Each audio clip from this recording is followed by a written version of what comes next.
Hello friends, welcome to the NPTEL course Strategy and Technology, a Practical Primer. In this week too, we are discussing the theme of strategy formulation. This lecture, the ninth in the series, discusses the topic of creative strategy. Professor Chan Kim and Renee Mabon are professors of strategy in INSEAD University. In their classic book Blue Ocean Strategy, the professors coined the terms red ocean and blue ocean to describe the market universe. They also proposed blue ocean strategy as a more positive way of growth.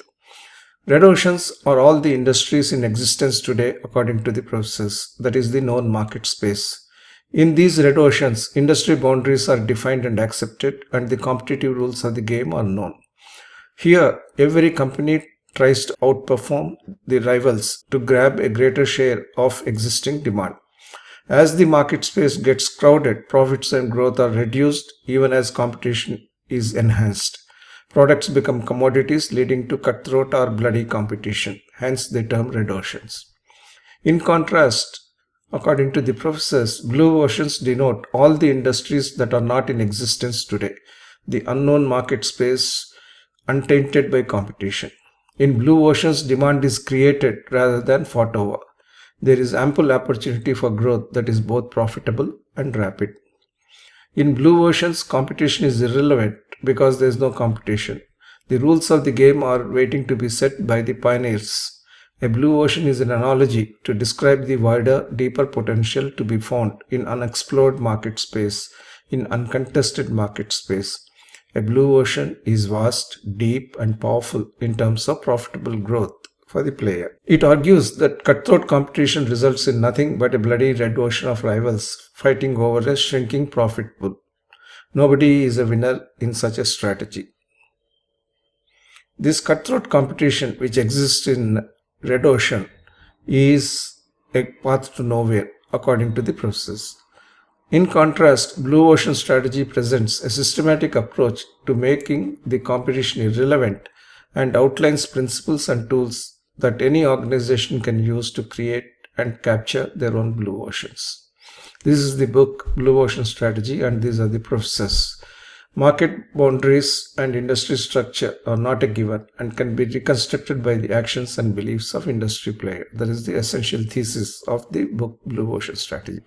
Let's compare the core principles of red ocean and blue ocean. In red ocean, players compete in existing market space, the automobile industry as we know today, thermal power industry as we know, a textile industry as we know, and so on. And each firm tries to beat the competition. Each firm tries to exploit the available demand or the demand as is known for players, make the value cost trade-off, and aligns the whole system of a firm's activities with its strategic choice of differentiation or low cost.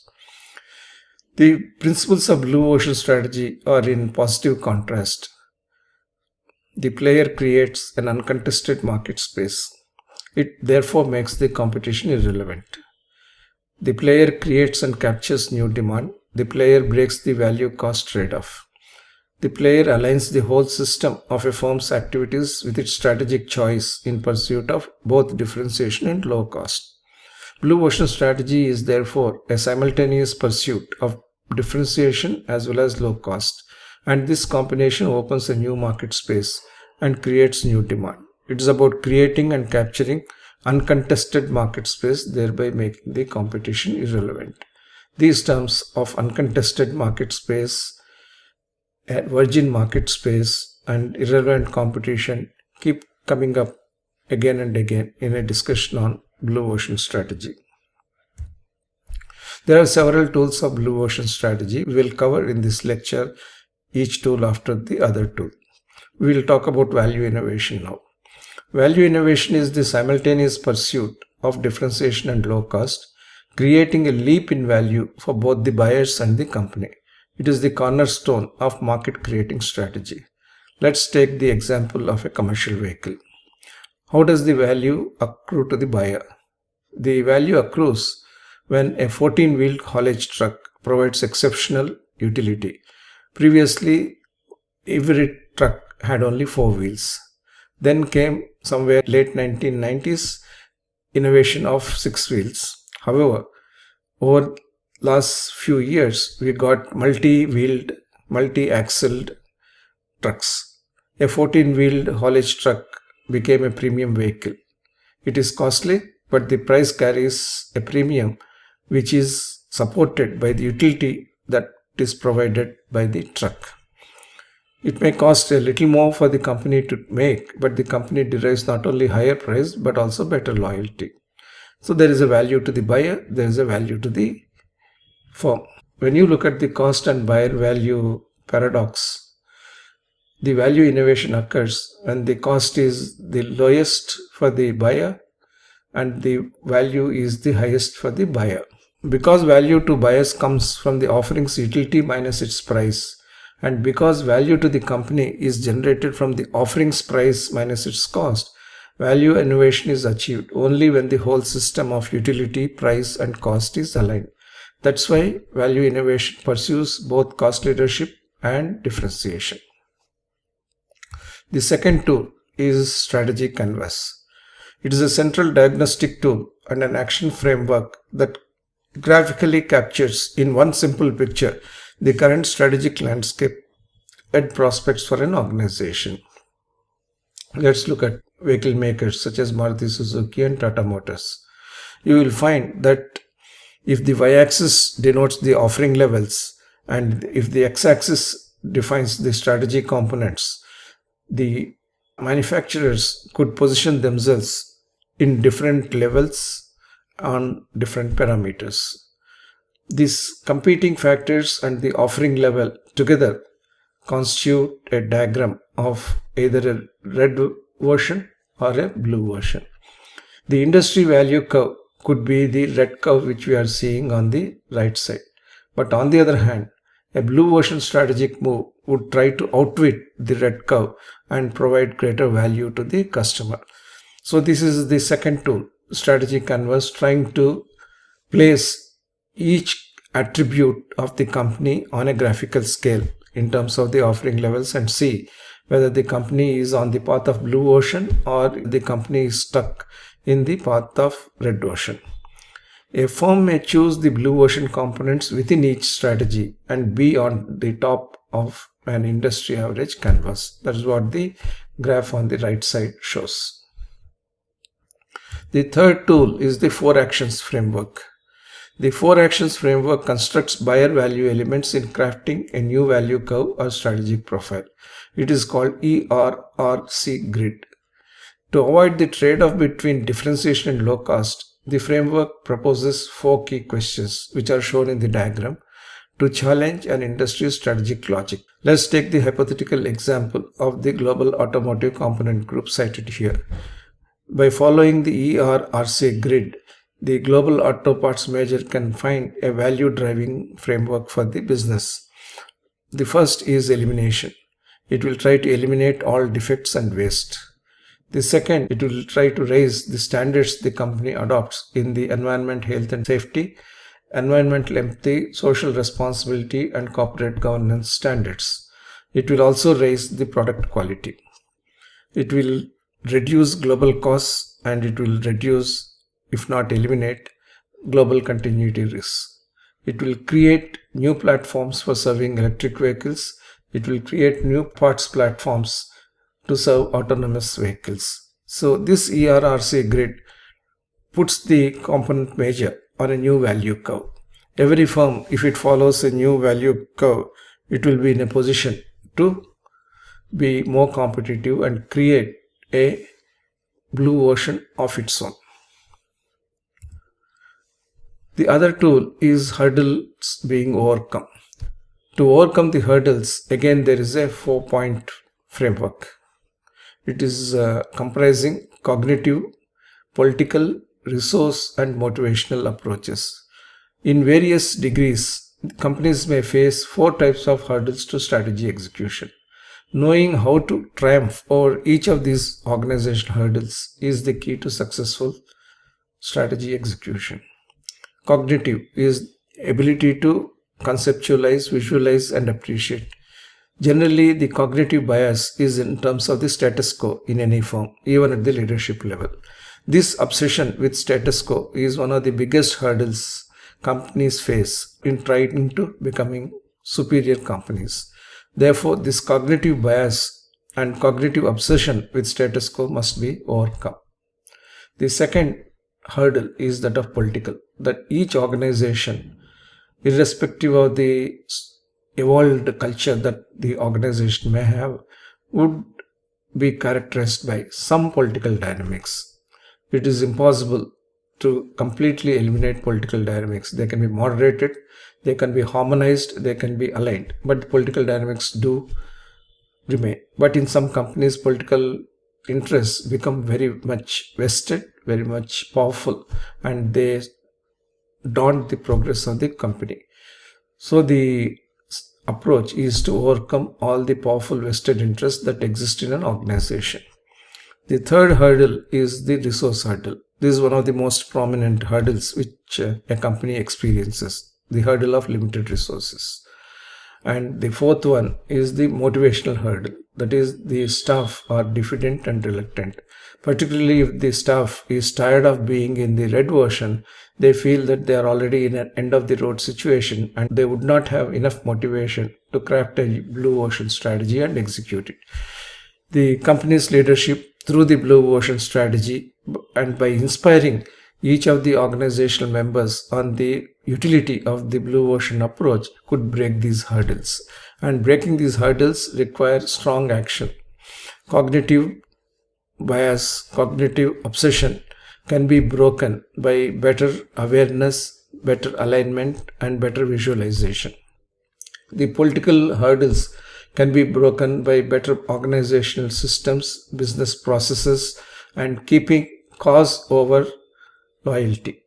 People have to be supportive of the cause of the company rather than possess blind loyalty to individual leaders. The limited resources hurdle can be broken by going to the market at the appropriate times and in a manner that is beneficial to the company. Many times it will be prudent to raise resources ahead of the future creation of blue ocean strategy.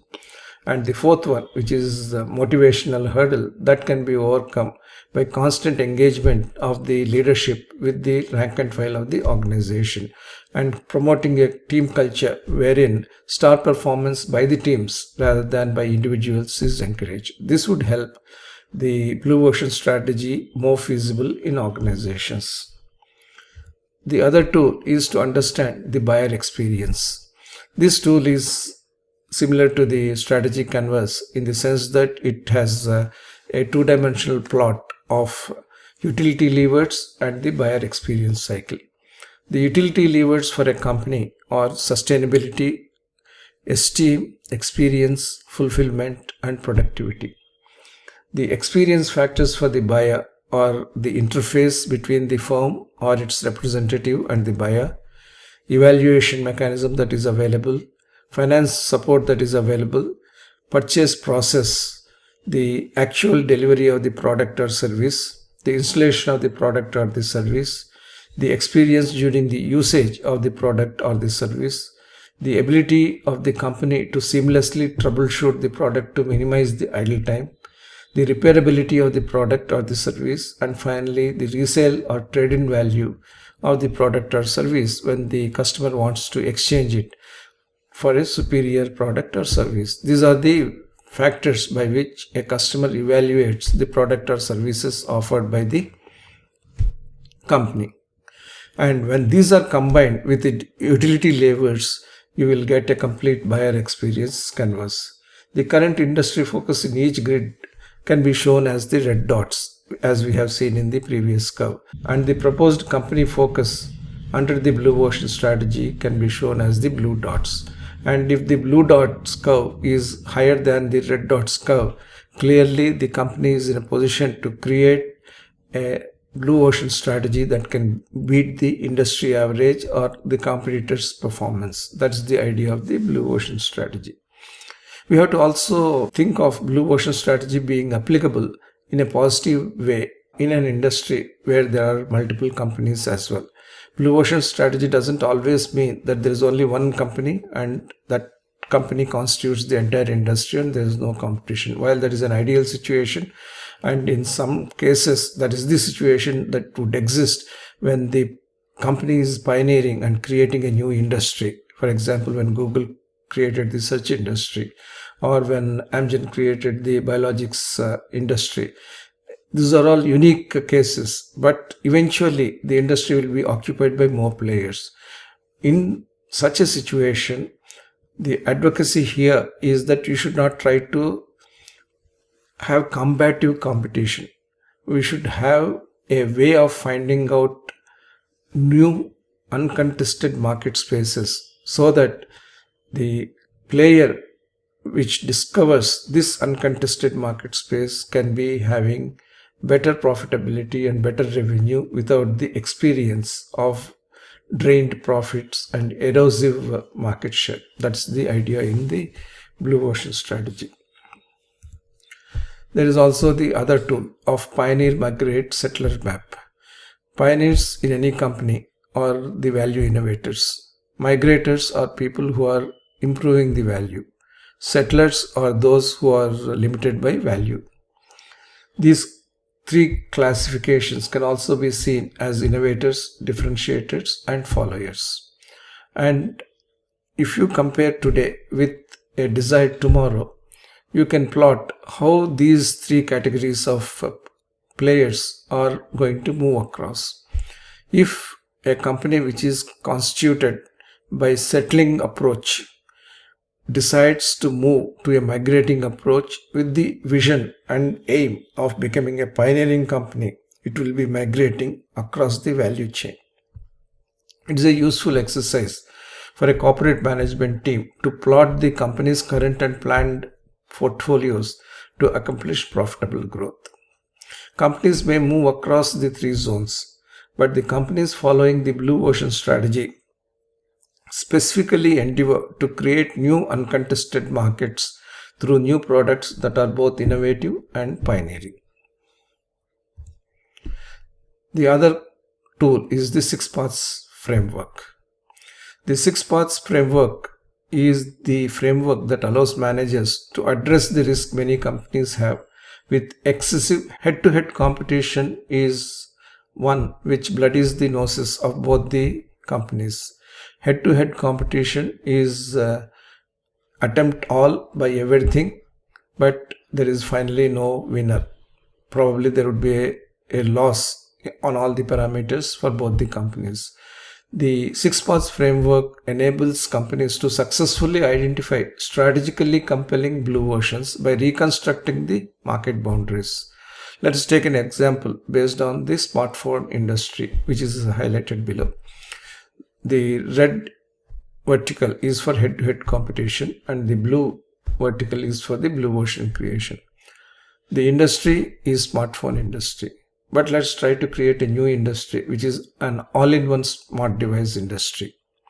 Strategic group in head-to-head competition is based on feature superiority. That is a group which manufactures smartphones or smart devices with high-end cameras, another one with high-end memory power, another one with high-end display, and so on. In the blue ocean strategy, you create a new holistic group.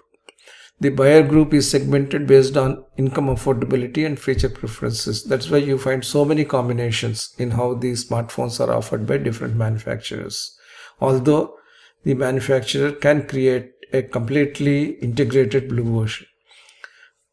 In the blue ocean strategy, the buyer group will be just one group, just as the first convergence device, iPhone, created. iPhone's greatest attribute is that it was a product that was lapped up by everybody across the income cascade. The rich as well as the poor welcomed and started owning an iPhone, and owning an iPhone was never a premium issue or an infra-dig issue. Everybody was happy with owning a device which created a new possibility in communication and entertainment. The other one is scope of product or servicing. In head-to-head competition, it is segmented, whereas in blue ocean creation, it is one wholesome product. Functional emotional orientation is variable. Some products within the head-to-head competition paradigm evoke happiness and some are seen as budget offerings, and some customers feel that it is not appropriate, but want of any other option, they take such products. On the other hand, in blue ocean, the product choice is not much, and the product applicability is universal, and the customer group is treated as one homogeneous group. The needs are all the same across the income levels.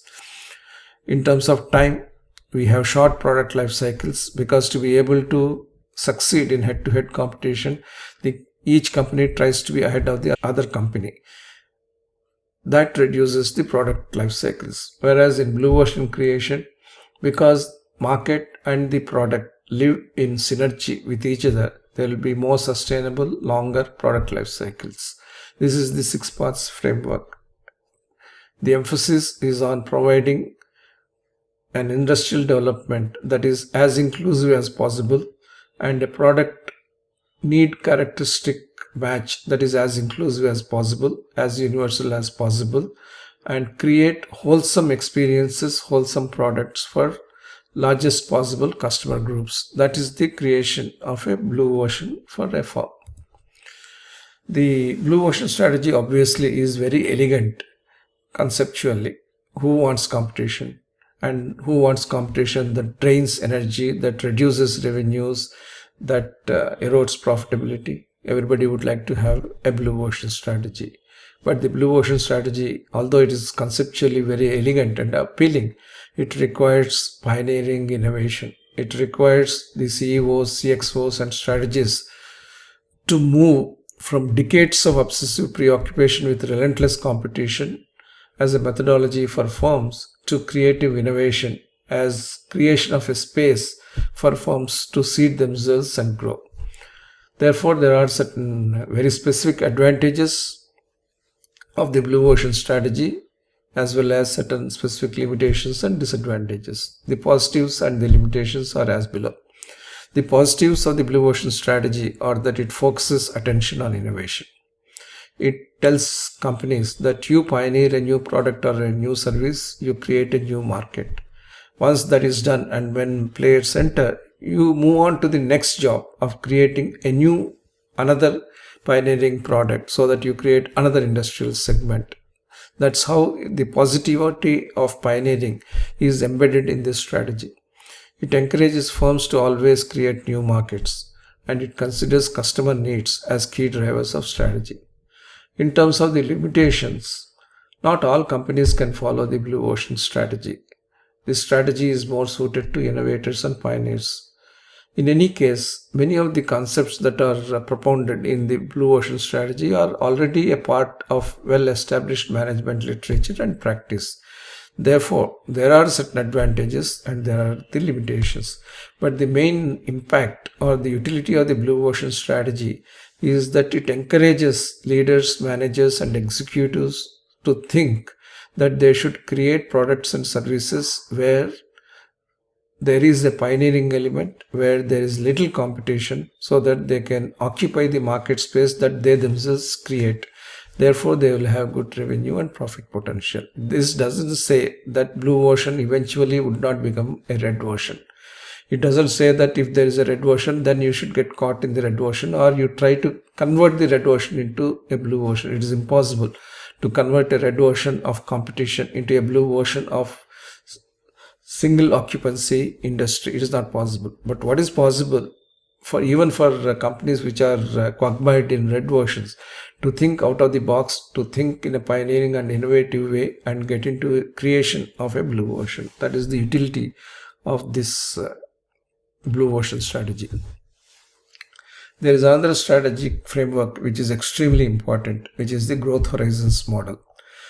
This was propounded by McKinsey consultants, and they wrote a book called The Alchemy of Growth. They talked about practical insights for building the enduring enterprise. This McKinsey and Company book, McKinsey, as you are aware, is the leading strategy and operations consultancy group globally. This Three Horizons framework provides a structure for companies and, of course, the leaders to assess potential opportunities for growth without neglecting performance in the present. So this is a view of the business that evolves as it could develop in a future horizon of time. So the underlying hypothesis for this is fourfold. One, as companies grow, they often face declining growth as innovation gives way to inertia. We have talked about the industry's curve, which goes up, stays mature, plateaus, and then declines. Therefore, every industry goes through this problem. And as companies being the constituents of industry, they also face declining growth because innovation gives way to obsolescence, if not to inertia. In order to achieve continued growth, companies must seek to expand products and capacity. But there are limitations on that for various reasons. These limitations relate to the existing markets, the products and technologies which are governed by certain types of technology. Given this scenario, to be obsessed with the current business always is counterproductive. Leaders and companies should have the maturity to think that the current businesses can only last for a certain horizon of time. We need to think of newer businesses to be able to maintain the growth momentum. McKinsey proposed that companies must always look beyond the existing businesses for growth, even while attending to existing businesses. The three horizons business model does not say that you should ignore the existing business. You should in fact look for the continued growth business. This is the crux of the three horizon growth model. In the Indian pharmaceutical industry, for example, there were companies which took the growth horizon model to say that you should do futuristic things, which was formulations or the finished dosage forms and exports to the US as the thing to be done, and they ignored the basic core horizon of active pharmaceutical ingredients and left that horizon to be occupied by China, which was a very wrong way of looking at the growth horizons model. The balanced growth horizon model looks at the current business as much as it looks at the future businesses. The growth horizon business is simply put this way. It is based, of course, on conceptual elegance, but is also based on research into how companies sustain growth. Companies can manage current performance while maximizing future opportunities for growth if only they are able to clearly understand which businesses are the existing businesses, which are the emerging businesses, and which are the futuristic businesses. The key in this is that the existing businesses are in the current time zone and they provide a value which is sustainable, which provides good profitability and cash generation. But we also have Horizon 2 businesses, which are emerging businesses, which are slightly longer in terms of time horizon, but the value that they could bring is higher. Then we have businesses which are really long term, but they are the future. So when you look at the software businesses, coding was Horizon 1. Coding coupled with system consultancy, system architecture, industry transformation, that is Horizon 2.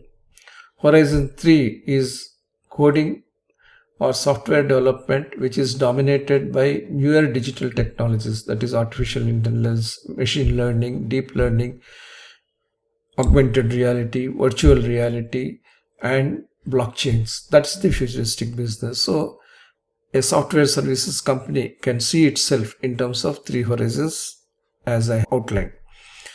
This framework, where there will be three horizons of growth for any company, one of existing businesses and the other two of emerging and futuristic businesses, is a very valuable and universally applicable construct.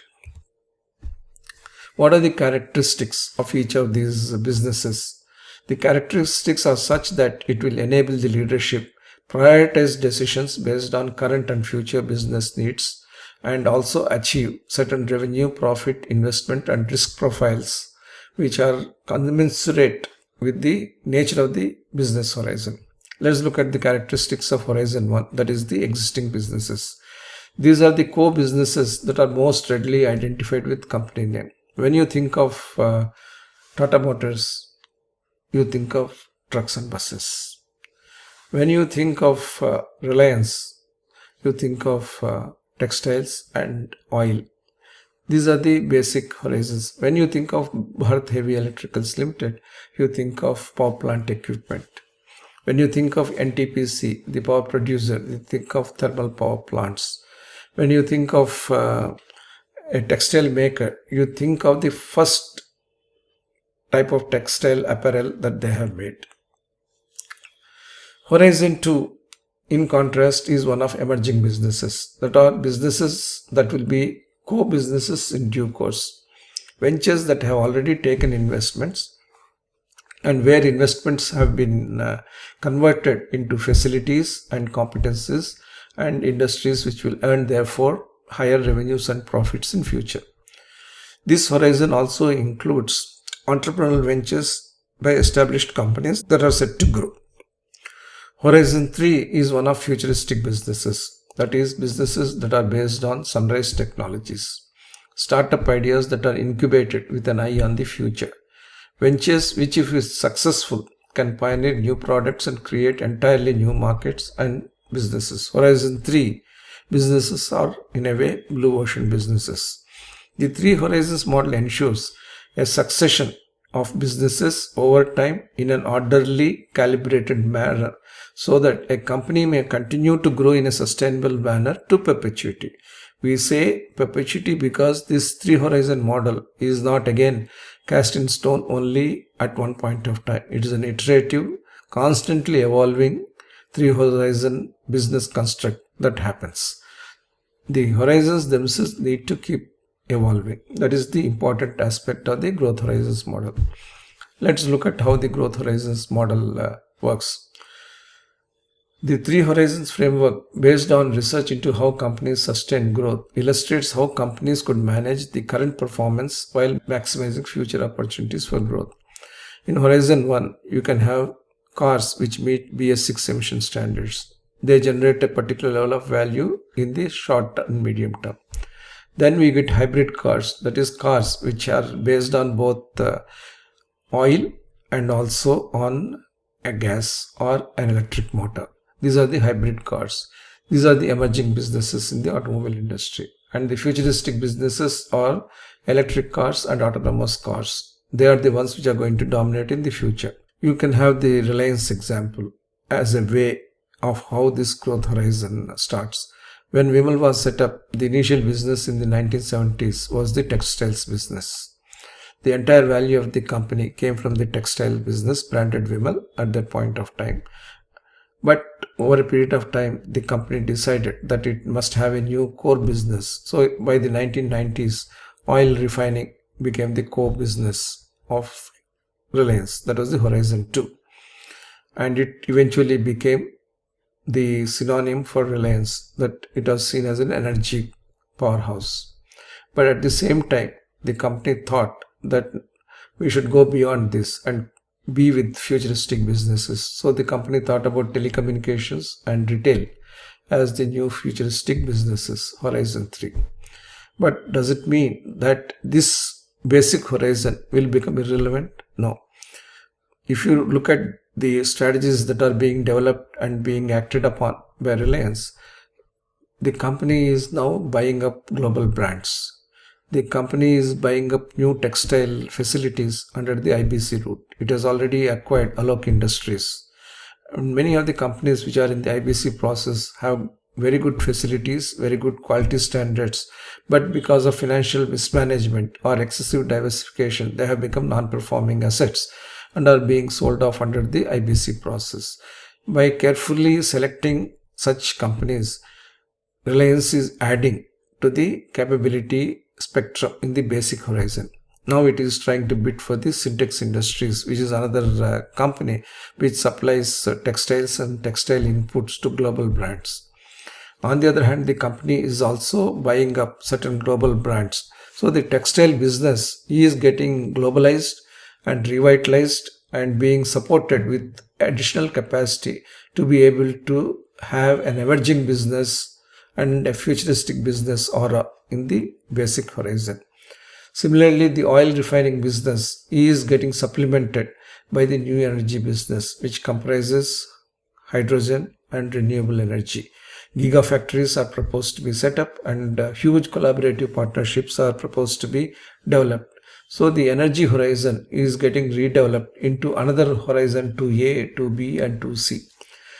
Similarly, the futuristic businesses of telecommunication and retail are being developed into future digital businesses, wherein every entity is connected with every other entity in terms of telecommunication, digital services. This is the new business, and as part of that, Reliance has also been making some small acquisition as starters in the telecommunication space globally.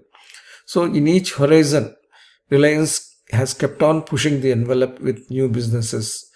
When oil refining was the core, oil exploration and oil retail in the energy horizon. Now, as I said, the new energy development. Similarly, the character of the businesses is getting transformed in certain horizons from being telecom company to becoming a digital company. This is the growth horizon model, wherein each of the horizons could have its own sub 3 horizons, and therefore the business will go to perpetuity. In the case of Tata Motors, when you review the growth of Tata Motors from the 1970s to date, there is a great example of the application of the multiple horizons for development of business over a long period. And the horizons are commercial vehicles, utility vehicles, and cars. In Horizon 1, in the 1970s and in the 1980s, commercial vehicles dominated. The company entered into the truck business in 1954, and there was subsequent modernization, expansion, and diversification. Then the company entered into utility vehicle space in 1994. Again, there was modernization, expansion, and diversification. Note these three sub-horizons in each of these horizons. In Horizon 3, the company entered into passenger cars from 1998, and again modernization, expansion, and diversification. In each horizon, Tata Motors kept on pushing the boundary of each segment with diversified and modernized range envelope. This multi-horizon model enabled Tata Motors become the most diversified automaker in India and the largest indigenous automobile manufacturer in India. Within the commercial vehicle, there was a 3-horizon strategy that was applicable. As I said, in the 1954, medium commercial vehicles was the ultimate boundary for the Tata Motors commercial vehicle business. But in 1994, the company entered into light commercial vehicles, which was the Horizon 2. And it was subsequently modernized, expanded, and diversified. In 1998, just 4 years later, the company entered into the small commercial vehicles, the ACE kind of product. The light commercial vehicle was 408 and 608 kind of model, and the small commercial vehicle was the ACE kind of model. If the gross vehicle weight of the LCV was 6 tons to 8 tons, the SCV was 2.5 to 4 tons. And each of these horizons had continuous flurry of additional product development. The boundaries got developed in each of these horizons. This is the Tata Motors commercial vehicle growth horizon model, and note that commercial vehicle was one of the horizons of the 3-horizon model of commercial vehicles, utility vehicles, and passenger cars. Growth horizon model can also be applied with a strategic intent. That is, the growth horizons is not merely product market decision making. It is also a strategic view of business. It can also lead to technology, business, and growth decisions and approaches in an integrated manner, keeping in view resources and the futuristic gains by deployment of resources. So if you plot again on time and value scales, Horizon 1 is one of technology imports that happened due to the collaboration with Daimler-Benz, and technology was imported. But Horizon 2, wherein the indigenization of the trucks took place, a completely new semi-forward cowl vehicle was developed by Tata Motors through indigenous effort, overtaking the conventional long-nosed normal control vehicle. That is the beginning of the indigenous technology drive, which also culminated in the development of sports utility vehicles and indigenous car, Indica. Thereafter, a flurry of indigenous automobile development took place. Horizon 3 was the acquisition of global businesses Jaguar and Land Rover, making Tata Motors truly a global automobile manufacturer. As with business horizons, all the three business approaches, all these three strategic approaches we have talked about will continue to be relevant. Even while developing indigenous vehicles, the company may have some imported technologies being imported and running selectively. So this growth horizon model in respect of strategy And the growth horizons model in terms of product and business portfolio must be simultaneously applied and must be made synchronous and interconnected. That's how the maximum possible impact from the multi-horizon model can be achieved by any company. What are the challenges in growth horizons model? While it is very elegant, it also has its many challenges. The primary challenge is of investment allocation. Where should I put my money? Because the fixed business of today is generating cash. Is it right to take away all this cash and invest in the emerging and futuristic businesses? Where do I draw the line of reinvestment in the existing business and allocation to the new businesses? What is the risk reward balance I should have? And how do I counter the organizational dynamics that are unleashed when the profits of my business are being given to profits of another business? Therefore, the leadership needs to handle these challenges. In the horizon one of existing businesses, we are funding the emerging and future businesses without any current revenues. Therefore, this dilemma of reinvestment in horizon 1 versus investments in horizons 2 and 3 can happen only when leadership has conviction that horizons 2 and 3 will work. And when will leaders have conviction? When they make a study of the future, when they are able to predict the megatrends of the future, and when they have the gumption to make investments and incubate those new ventures in the horizons 2 and 3. And the third challenge is that the company generally must have the ability to support multiple future initiatives, horizons 2 and 3. It is not that horizon 2 and 3 initiatives will be plug and play initiatives. You got to innovate, you got to iterate, and you got to fail also to be able to be successful in horizons 2 and 3. The company must have the ability to support such multiple future initiatives. In horizon 2 of emerging businesses, the company must have the ability to judge if the horizon 2 businesses will in fact be future core businesses. Many times we may mislead ourselves that business X is going to overtake business Y. But for all practical purposes, it may not happen as well. That is, if a pharmaceutical company thinks that sterile injectables business is the future business and every product will be a sterile injectable business, and therefore puts in huge investments in sterile products, it could fail because not every product is amenable to sterile injectables development. The company would innovate in terms of making those changes in the molecule structure and filling process. Vice versa, if a company thinks that every sterile injectable product can be made into an oral pill and therefore de-emphasizes the business of the current sterile business and tries to pursue only the pills path, oral products path, again it could be for a nasty surprise. Therefore, the ability to judge whether the horizon 2 businesses have been rightly conceptualized and whether they have 100% capability to be core businesses is a key driver. The second one is the ability to make horizon 2 businesses self-sufficient and even capable of supporting horizon 3 businesses as early as possible. That is, the emerging businesses cannot be long-term loss-making propositions. They must become self-sufficient as soon as possible. And there is also this dilemma. Should I have the horizon 2 businesses in the same corporate umbrella or should I spin off the horizon 2 businesses? When you come to horizon 3, the futuristic business landscape, the challenges are in identifying the right risk-reward balance. When a pharmaceutical company goes into drug discovery, which is a really futuristic business, there is a huge up-risk and down-reward balance that is there in that business.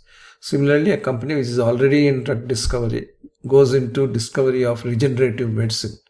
It is trying to get into a horizon 3 business, although it is in the broad drug discovery domain. The risk rewards change. And we should also think not of one horizon 3 business, you should think of multiple horizon 3 businesses, because the only way you can hedge against risk is having multiple options. And again here the advantages of continuing in the same corporate umbrella versus spin-off or taking fresh new investments. The strength of the emerging and the futuristic businesses has to be evaluated in terms of strengthening the core business that hitherto supported or create greater value for themselves as new businesses. When that happens, the growth horizons model will succeed. This success of Horizon 2 and Horizon 3 businesses need not necessarily come only through conventional revenue and profit. As long as investors think that these are value creating businesses, as long as investors think that they are future market defining businesses, they would be willing to put huge amounts of money at tremendous valuations. That's what happened with Reliance. Investors such as Facebook, Google, and several other private equity investors put in huge amount of money at high valuations in the Reliance Industries capital structure, because they believe that the Horizon 2 and Horizon 3 businesses have to be judged by the future value accretion potential and not by current revenue and profit potential, although they are making revenues, although they are making profits. So that is the strength of the growth horizons model. The greater the value creation, the greater is the profit potential on one hand, and also the equity investment potential on the other hand. These are the challenges of the growth horizons model, which can be converted into opportunities.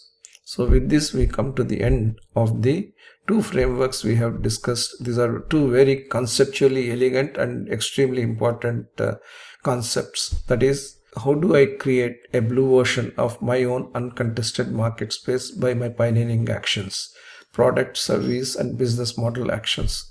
The other one is of creating multiple growth horizons for my firm, existing core business, the emerging business, and the futuristic business, and also the challenge and opportunity of pushing the envelope in each of these horizons by continuous modernization, expansion, pioneering, innovation, creating newer ways of doing these businesses in a much better fashion. By this process, one can create a perpetual cooperation, which we will also discuss at some point of time during this lecture. Thank you.